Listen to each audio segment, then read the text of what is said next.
বন্যা শেষ হয়েছে, বন্যা পরবর্তী পরিস্থিতি কীরকম হয় সেই পরিস্থিতি আমি উত্থাপন করছি আপনাদের সম্মুখে। আপনারা নিস্তব্ধে দেখেন কি ভয়ানক দৃশ্য। বিস্তীর্ণ এলাকা প্লাবিত হয়ে গিয়েছিল তার কবলে।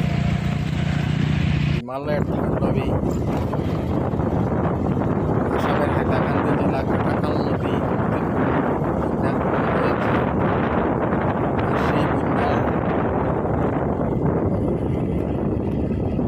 অনেক গ্রাম প্লাবিত হয়েছে। রাজ্য সরপুর সপ্তম খণ্ড খাটাগাঁও, কালাছড়া, নিমাইচান্দপুর, পাতারিগ্রাম, মাটিজুড়ি, রংপুর, সমারিগুনা, মাটিজুড়ি,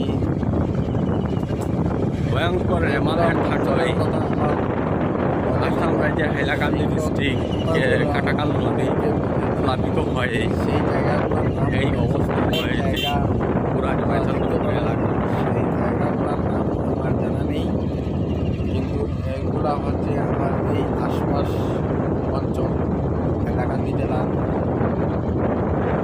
এই কয়েকদিন আমি এ ধরনের ভিডিও আপনাদের সম্মুখে উত্থাপন করতে থাকবো।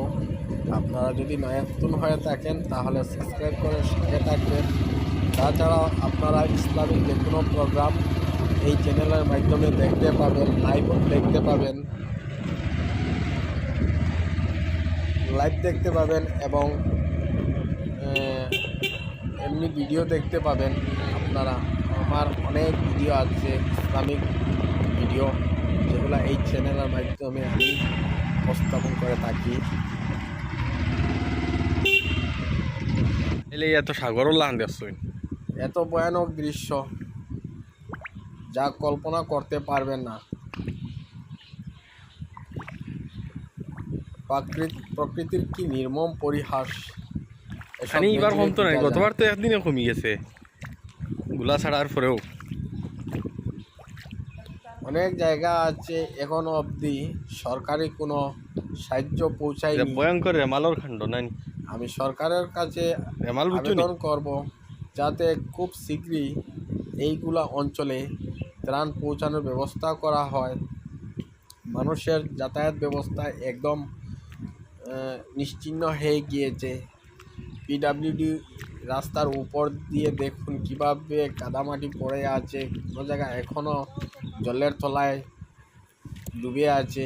এটি একটি পিডাব্লিউডি রাস্তা, কালাছড়া নিমাইচান্দপুর তসলা নদীর বাঁধ এইটা। এই দিক দিয়ে জল বেরিয়ে এখানে অনেক বিশাল এলাকা প্লাবিত হয়েছে। ক্ষয়ক্ষতির পরিমাণ তো বলা অসম্ভব। অনুমান করা যায় যে বর্তমান পরিস্থিতিতে তাদের 3 বেলার খাওয়ার কোনো সামর্থ্য হারিয়ে ফেলেছে। তাই তাদেরকে সাহায্য করা বর্তমানে খুব প্রয়োজন। এই ছবিটা হচ্ছে রাজ্য সরপুর খাটাগাঁওয়ের ছবি। আরও যেগুলা ছবি আমি দেখিয়েছি সেইগুলা যে কয়েকটি জায়গার নাম বলেছি, সেই জায়গাগুলার আর অনেক জায়গা আছে যে জায়গাগুলাতে এখনও যাওয়া সম্ভব হচ্ছে না। এখনো জলের তলায় ডুবে আছে। সরকারি কর্মবৃন্দের কাছে আবেদন রইল যাহাতে প্রত্যেকটি এলাকা পরিদর্শন করেন এবং সেগুলা এবার কমতো নাই, গতবার তো একদিনে কমে গেছে ত্রাণ পৌঁছানোর ব্যবস্থা করা হয়। তার পাশাপাশি পশু খাদ্য যাহাতে পৌঁছানো হয়। রেমাল বুঝছো নি? নইলে অনেক গরু, ছাগল, মহিষ, এইগুলা হাঁস, মুরগ এগুলা অনাহারে মৃত্যুবরণ করতে পারে।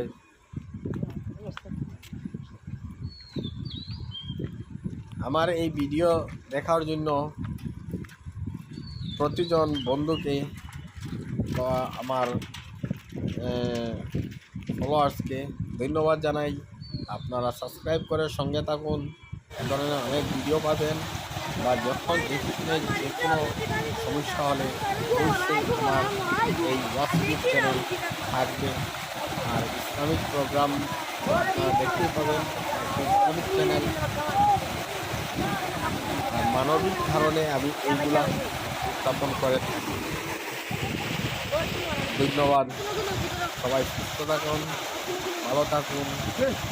জয় হিন্দ, জয় বাংলা।